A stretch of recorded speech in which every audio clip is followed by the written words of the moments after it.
ನಮಸ್ಕಾರ, welcome to ಬಿಂದು vlogs Kannada. ಮಧ್ಯಾಹ್ನ ನನ್ನ ವ್ಲಾಗ್ನ ಸ್ಟಾರ್ಟ್ ಮಾಡಿದ್ದೆ. ನಾವು ಸಿ.ಕೆ ಸ್ಟೋರ್ಗೆ ಹೋಗಿದ್ವಿ. ಅದೇ ಸ್ಕೂಲ್ ಸ್ಟಾರ್ಟ್ ಆಗಿ ಆಲ್ಮೋಸ್ಟ್ 3 ಡೇಸ್ ಆಗಿರುತ್ತೆ. ಸ್ಕೂಲಿಂದ ಅವ್ರಿಗೆ 3 ಬುಕ್ಸ್ ತೊಗೊಂಬರ್ಬೇಕು ಅಂತ ಹೇಳಿದರು. ಅದಕ್ಕೆ ನಾವು ಬಂದಿದ್ವಿ. ಸಿ.ಕೆ ಸ್ಟೋರಲ್ಲಿ 200 ಪೇಜಸ್ ಇದ್ದಿಲ್ಲ, ಅದಕ್ಕೆ ನಾವು ಸ್ಟೇಷ್ನರಿಗೆ ಹೋಗಬೇಕಾಗಿತ್ತು. ಸರಿ ಅಂತೇಳಿ ನಾವು ಸ್ಟೇಷ್ನರಿಗೆ ಹೋದ್ವಿ. ನಾನು ರೆಗ್ಯುಲರ್ ಆಗಿ ಆ ಅಂಗಡಿಯಲ್ಲೇ ಹೋಗಿ ತೊಗೊಳ್ತಿದ್ದು ಪೆನ್, ಪ್ರಾಜೆಕ್ಟ್ ವರ್ಕ್ಸ್ ಏನು ಬೇಕಿದ್ರೂ ಅಲ್ಲೇ ಹೋಗ್ತಿದ್ದು. ಸೊ ಅಂಕಲ್ ಆಂಟಿ ಇಬ್ರು, ನೀನು ಬಂದು ತೊಗೊಳ್ತಾ ಇದ್ದೆ, ಇವಾಗ ನಿನ್ನ ಮಗಳು ತೊಗೊಳಂಗಾಯ್ತು. ತುಂಬ ವರ್ಷ ಆಗೋಗಿತ್ತು ಅಂಗಡಿಗೆ ಹೋಗಿ, ಬಟ್ ಇನ್ನೂ ಎಷ್ಟು ಚೆನ್ನಾಗಿ ನೆನ್ಪಿಟ್ಕೊಂಡಿದ್ದಾರೆ.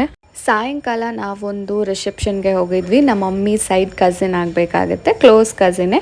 ಸೊ ಹೋಗಿದ್ವಿ. ಆಗ ನಮ್ಮನ್ನು ಅಣ್ಣ, ಸೌಮ್ಯ ಅಕ್ಕ ಎಲ್ಲರೂ ಸಿಕ್ಕಿದ್ರು. ಸೊ ಅವರನ್ನು ಮಾತಾಡಿಸ್ಕೊಂಡು ನಾವು ಒಳಗಡೆಗೆ ಎಂಟ್ರಿ ಆದ್ರಿ.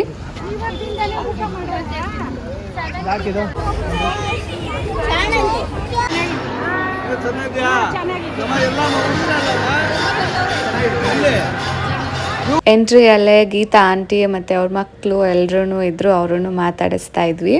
ನಾನು ಉಟ್ಕೊಂಡಿರೋ ರೇಷ್ಮೆ ಸೀರೆ ಬಂದು ನನ್ನ ಹಸ್ಬೆಂಡ್ ಅವರು ಶ್ರೀಮಂತಕ್ಕೆ ಕೊಡಿಸಿದ್ದು. ನಮ್ಮ ಮಮ್ಮಿ ಆಗ ಗ್ರೀನ್ ಕಲರ್ ಸೀರೆ ಹಾಕ್ಕೊಬೇಕು ಅಂತ ಹೇಳಿದರು. ಸೊ ಗ್ರೀನ್ ಕಲರೇ ತೊಗೊಂಡಿದ್ದೆ.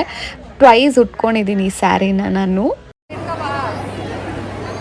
ಎಲ್ರೂ ಒಂದು ಸೆಲ್ಫಿ ತೊಗೊಳ್ತಾ ಇದ್ವಿ. ಅದಾದಮೇಲೆ ಊಟಕ್ಕೆ ಹೋದ್ವಿ. ತುಂಬ ಚೆನ್ನಾಗಿ ಊಟ ಮಾಡಿಸಿದ್ರು.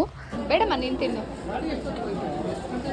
ಎಲ್ಲರೂ ರೌಂಡ್ ಅಪ್ ಆಗಿ ಚಾಟ್ ಮಾಡ್ತಾ ಇದ್ರು. ಸೊ ಹಾಗೆ ನಾನು ಕ್ಯಾಪ್ಚರ್ ಮಾಡಿದೆ. ಮಮ್ಮಿಗೆ ಚಿಕ್ಕಪ್ಪ ಚಿಕ್ಕಮ್ಮ ಆಗಬೇಕು, ನಮಗೆ ಅಜ್ಜಿ ತಾತ ಆಗಬೇಕು ಇವರು. ಅದೇ ಅವ್ರ ಮೇಲೆ ಕುತ್ಕೊಂಡು ಏನೋ ಮಾತಾಡ್ತಾ ಇದ್ದಾಳೆ. Back to my YouTube channel. ಇವಾಗ ತಾನೇ ನಾವು ನಮ್ಮ ರೂಮ್ಗೆ ಬಂದ್ರಿ. ನಮ್ಮ ಮಮ್ಮಿ ಅಲ್ಲೇ ಇದ್ದಾರೆ. ಸೊ ನಾವು ಮಾತ್ರ ಬಂದಿರೋದು. ಇವಾಗ ಹೋಗಿ ಚೆನ್ನಾಗಿ ನಿದ್ದೆ ಮಾಡಬೇಕು. ನಮ್ಮ ಆದೆ ಅಂತೂ ಡ್ರೆಸ್ ಎಲ್ಲ ಚೇಂಜ್ ಮಾಡಿ ನಿದ್ದೆ ಮಾಡ್ತಾ ಇದ್ದಾಳೆ. ನಿದ್ದೆ ಬಂದುಬಿಟ್ಟಿದೆ. ಈಗ ಟೈಮ್ ಬಂದು 12:15. ನಾಳೆ ಆದಿನ್ಗೆ ಸ್ಕೂಲ್ ಇದೆ. ಸೊ ಅದಕ್ಕೆ ನಾವು ಅಲ್ಲಿರೋಕ್ಕಾಗಲಿಲ್ಲ. ಇವಾಗ ತಾನೇ ಸ್ಟಾರ್ಟ್ ಆಗಿದ್ದು ಸ್ಕೂಲು. ಸೊ ಅದಕ್ಕೆ ಏನಕ್ಕೆ ರಜಾ ಹಾಕೋದು ಅಂತ ಹೇಳಿ ರಜಾ ಹಾಕ್ಸ್ಲಿಲ್ಲ. ನನಗೆ ಆಸೆ ಇತ್ತು ಇರಬೇಕು ಅಂತ, ಬಟ್ ನನ್ನ ಹಸ್ಬೆಂಡ್ ಅವರು ಬೇಡ ರಜಾ ಏನಕ್ಕೆ ಹಾಕ್ತೀಯಾ ಅಂತ ಹೇಳಿದ್ರು. ನೆಕ್ಸ್ಟ್ ಡೇ ನನ್ನ ವ್ಲಾಗ್ನ ಕಂಟಿನ್ಯೂ ಮಾಡ್ತಾ ಇರೋದು. ಆದ್ಯನ ಸ್ಕೂಲ್ಗೆ ನಾನು ಹೋಗಬೇಕಾಗಿತ್ತು, ಹೋಗಿದ್ವಿ. ಎಲ್ಲ ಪೇರೆಂಟ್ಸ್ನೂ ಕರೆದಿದ್ರು ಆ್ಯಂಡ್ ಅಸೆಂಬ್ಲಿ ಮಾಡ್ತಾಯಿದ್ರು. ಸೊ ನಿಲ್ಲಿಸಿದ್ರು. ದೂರದಿಂದ ನಮ್ಮ ಆದ್ಯ ನನ್ನ ಹೀಗೆ ನೋಡ್ತಾ ಇದ್ಲು, ಎಲ್ಲಿ ನಾನು ಬಿಟ್ಬಿಟ್ಟು ಹೋಗ್ಬಿಡ್ತೀನಿ ಅಂತ ಹೇಳಿ.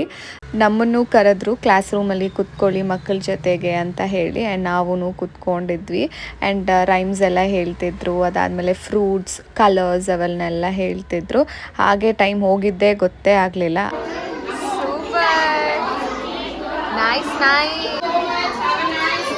ನಾವಿವಾಗ ಡಿಮಾರ್ಟ್ಗೆ ಹೋಗ್ತಾ ಇದ್ದೀವಿ. ಮಮ್ಮಿ ಸ್ವಲ್ಪ ಗ್ರಾಸರೀಸ್ ಇಸ್ಕೊಳ್ಬೇಕಂತ. Let's go. ನಾವು ಹೋಗಿದ್ದು ಕೋರಮಂಗಲ ಡಿಮಾರ್ಟ್ಗೆ. ತುಂಬ ಜನ ಇದ್ದರು ಅವತ್ತಿನ ದಿವಸ. ಚಾಕೋಸ್,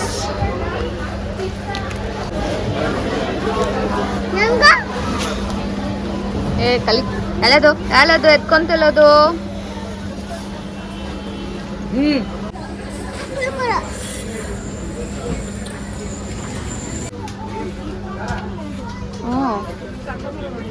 ಥರ್ಡ್ ಫ್ಲೋರ್ಗೆ ಬಂದ್ವಿ.